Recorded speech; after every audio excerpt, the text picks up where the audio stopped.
Now then, having read Leviticus 16 for yourself and marked in, each time it says atonement, you'll see quite clearly the emphasis of this chapter is on atonement.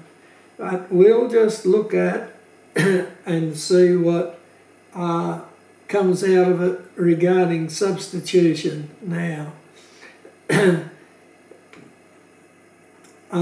And we see that, first of all, a young bullock, now a bull, was taken for a sin offering, verse 3.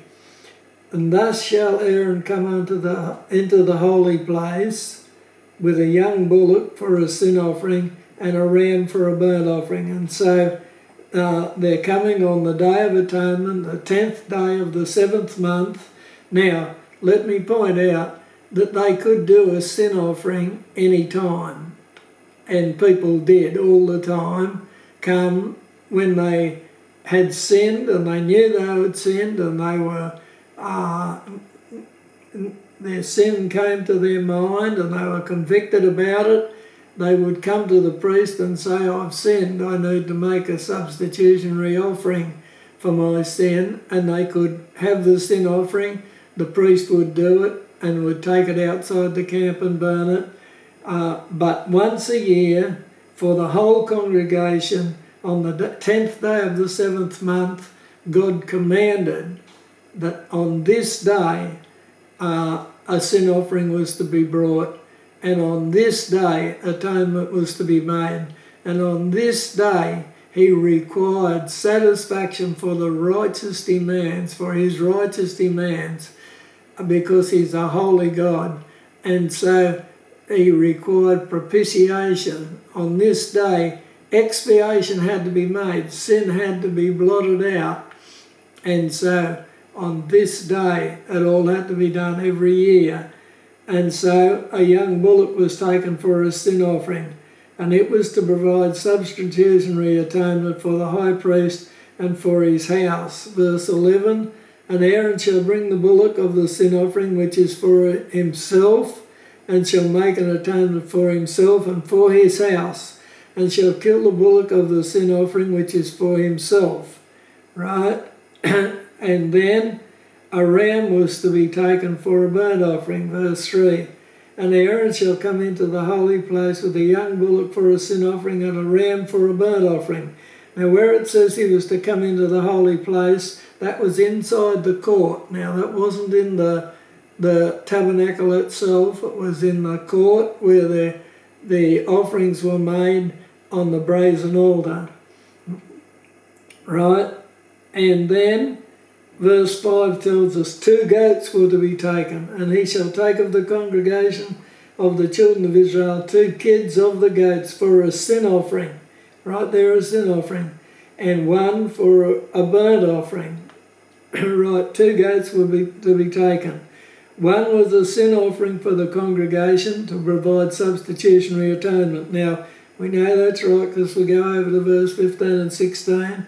Then shall he kill the goat of the sin offering that is for the people, and bring the blood within the vial, and do with that blood as he did with the blood of the bullock, and sprinkle it upon the mercy seat and before the mercy seat. So, and verse 16, and he shall make an atonement for the holy place because of the uncleanness of the children of Israel, and because of their transgressions in all their sins, and so shall he do for the tabernacle of the congregation that remaineth among them in the midst of their uncleanness.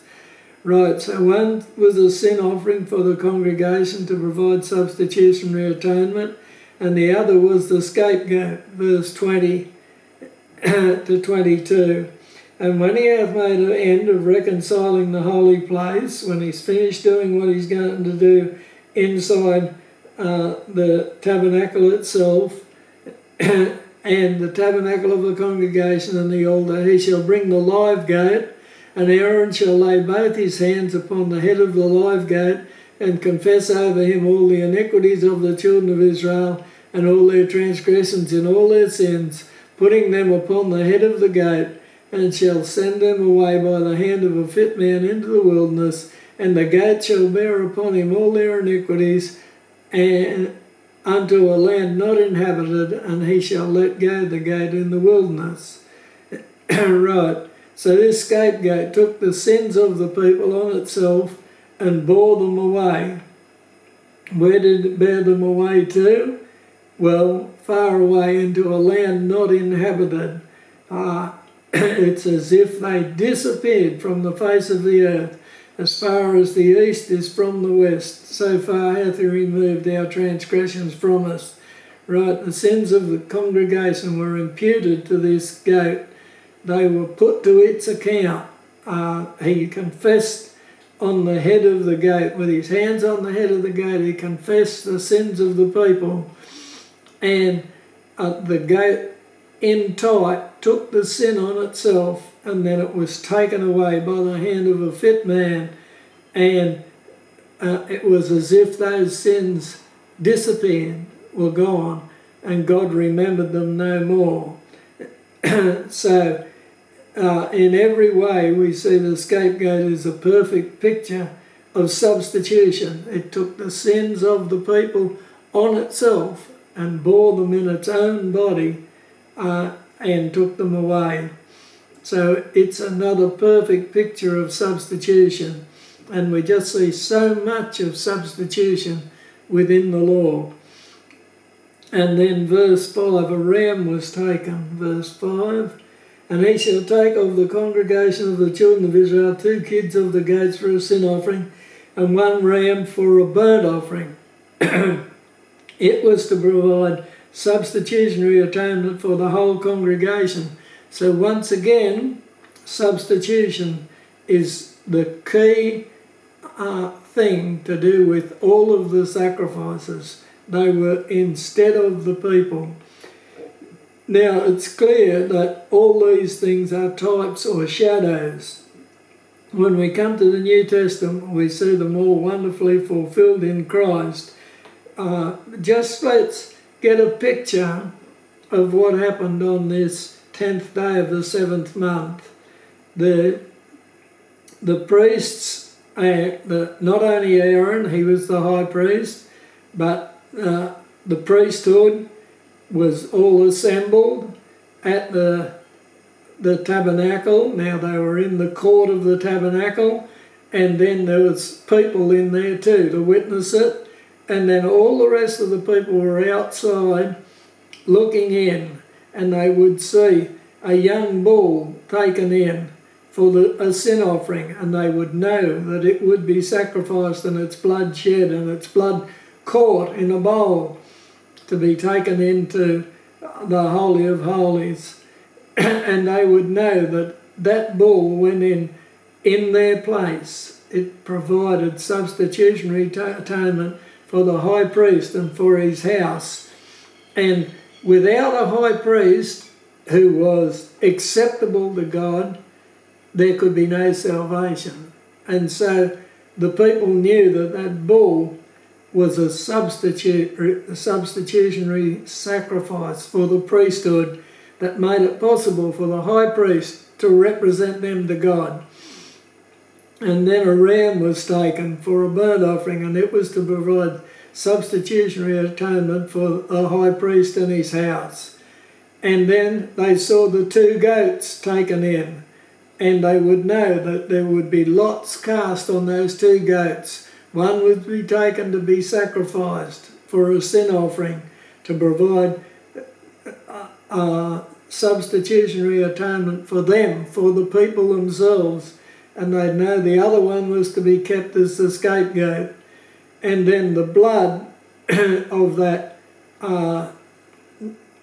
goat that was taken for the congregation was taken by the priest in the bowl, and he would go into the holy place, the first section of the tabernacle, and he would take incense and his censer off the altar of incense, and he would have the censer on his arm swinging, and the censer will be full of burning coals, and he would have the blood in his other hand in the bowl, and he would go to the vial, and he would wrestle with the vial, and he would get through the vial, and it was a struggle and then he would stand in God's very presence in the Holy of Holies before God himself in his Shekinah glory, and he would offer the blood on the the Ark of the Covenant and sprinkle it on the Ark, and that was a sign of the death and the shed blood that was to provide atonement. And God would look at the law which was in the Ark, and the law would be condemning it, mankind, and the blood would cover the law, and so there would be atonement, there would be covering. In fact, the blood would blot out sin, and God would look, and God would say, "No, I see only the blood. I see the life given. I see the purity that's imputed by that blood, and I accept that sacrifice." And then the priest would come out. Now, all the time the priest was swinging his garments because he had little bells on them, and he had a rope on his leg in case God struck him dead. And so he would come out, and when he came out, the whole congregation would understand that once again God had accepted the substitutionary sacrifice. And so we've seen this teaching of substitution built into the law by the sacrifices. It is so woven into the fabric of the society of Israel that it's obvious to all and it cannot be missed. The whole sacrificial system that God put in place is based on this concept of substitutionary atonement. But this is not all. When we come to the law, the teaching of substitution is so basic to all that we believe that God saw fit to emphasise it even more than we've already seen. And next lesson, we'll see exactly that.